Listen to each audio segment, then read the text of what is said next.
ربنا إنك تعلم ما نخفي وما نعلن وما يخفى على الله من شيء في الأرض ولا في السماء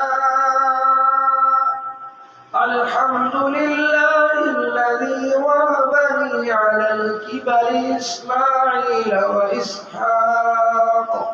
إن ربي لسميع الدعاء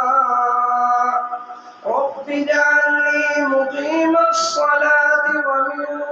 ذريتي ربنا وتقبل دعاء